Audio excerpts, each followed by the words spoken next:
भारत में कुल 3 दिल्ली दरबार लगाए गए। कितने जरा कमेंट करना भाई, कितने लगाए गए तो कमेंट करना जरा। 3 दिल्ली दरबार लगाए गए। अब ये तीनों दिल्ली दरबार में आपसे यहाँ से 3 प्रश्न बनेंगे। पूछा जाएगा कि सबसे पहला दिल्ली दरबार 1877 में। एग्जाम में पूछेगा कि इस समय भारत का वायसराय कौन था, तो आप कहना लॉर्ड लिप्टन था।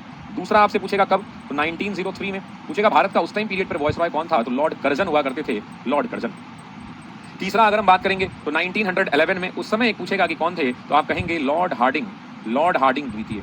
लेकिन जरा रुकिएगा, एग्जाम में यहाँ पर विवाद है। अभी अभी बीपीएससी ने कहा कि लॉर्ड हार्डिंग द्वितीय भी अगर ऑप्शन में रहेगा तो टिक कर देंगे, और दूसरा लॉर्ड हार्डिंग केवल नाम रहेगा तब भी कर देंगे। मतलब लॉर्ड हार्डिंग द्वितीय रहे तब भी चलेगा और लॉर्ड हार्डिंग रहे तब भी चलेगा। दोनों क्या माने जाएंगे, दोनों सही माना जाएगा। तो याद रखिएगा एग्जाम के अंदर में जब बीपीएससी के आप एग्जाम दे रहे हो, तो अगर ऑप्शन के अंदर में, जैसे भी टीआरई 3 का क्वेश्चन था ये साथियों, उन्होंने कहा कि ये जो दिल्ली दरबार है, एग्जाम का क्वेश्चन टीआरई 3 में पूछा गया था बीपीएससी के द्वारा कि 1911 का जो ये दिल्ली दरबार था उसमें वायसराय कौन था। ऑप्शन में लॉर्ड हार्डिंग नहीं था, ऑप्शन में था लॉर्ड हार्डिंग सिर्फ, द्वितीय नहीं था। लोगों ने कहा कि नहीं नहीं ई आंसर जाएगा, आयोग ने आंसर की दिया और कहा कि नहीं नहीं लॉर्ड हार्डिंग भी सही है। तो अब थेथराई है, लेकिन आपके लिए मेरा रिक्वेस्ट ये है कि परीक्षा के अंदर में जब सवाल पूछे जाए, अगर ऑप्शन में लॉर्ड हार्डिंग द्वितीय नहीं है और लॉर्ड हार्डिंग है, तो आप लॉर्ड हार्डिंग को मार के आगे निकल जाइएगा। अब आपके मन में सवाल आएगा कि शशि सर एक बात बताइए, जब आपको दिल्ली दरबार पढ़ाना ही था तो आपने यहाँ 1877 में हमें क्यों नहीं पढ़ाया, यहाँ भी नहीं पढ़ा, यहाँ क्यों पढ़ा रहे। यहाँ मेरे दोस्त मैं आपको इसलिए पढ़ा रहा हूँ कि 1911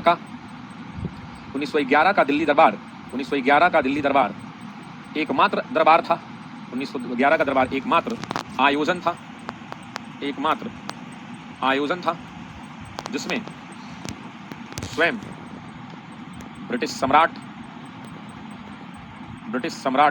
क्या नाम था ब्रिटिश सम्राट का, जॉर्ज पंचम, क्या नाम था, जॉर्ज पंचम, एवं महारानी मैरी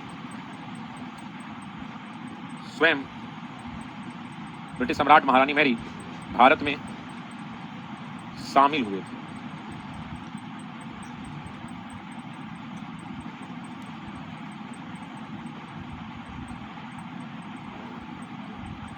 शामिल हुए।